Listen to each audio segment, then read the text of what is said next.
Hello again. This is another Premier ITS web demonstration. As you may have seen in our previous uh, web video regarding the hybrid framework that Premier ITS has developed, you will recall that during our test execution, the framework collects information from each screen that is navigated during the automated test.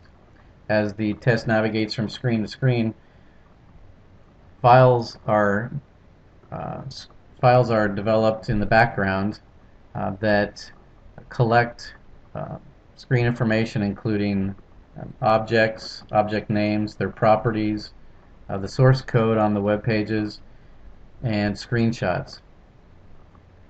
By using a compare tool, we can look at those files, and the idea being that we can compare those files from run to run. So we can run a particular script in one cycle and sometime later run that same test again, and using these files we can quickly do a compare of the source code and the objects to see if there are any differences. In this case, we did run 3 tests here for this demonstration. We're going to look at one here, and you can see that the differences show up in the pink and the red font. The white and black font here, the white background with the black font, those are matching values. So we can see very quickly that this particular file did have a difference between run 1 on the left side and run 2 on the right side. We can go through each of these, and we can see that each of them had some level of differences from run to run. So that would be something that we would want to certainly investigate. Now, one of the things that would happen afterwards, right, is you would create a defect potentially, and these tests would need to be re-executed either by a development team or the test team once a fix has been delivered.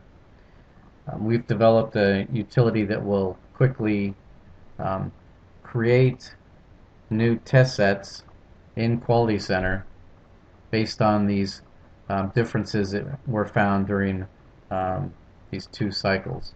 So when we do the compare, we find that, say, we find that we want to take these 3 files, which all have differences, and we want to create automatically a new test set in Quality Center.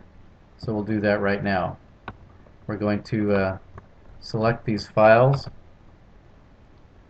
We're going to do a copy to. We will then perform a hotkey function.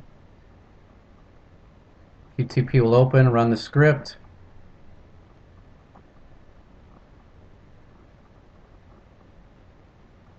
Script completes, and we can now see in this dev review folder here, we will see a new test set created. It's time-stamped with today's date and time. When we select it, we will see the 3 tests that we just had selected on the compare. So very quickly you can take these files, do compares, and then determine if these tests need to be rerun. If they do, you can automatically create new test sets with just those tests only in Quality Center's test lab. This allows quick bug testing or regression testing of these particular tests when a fix is made. If you have any other questions or comments,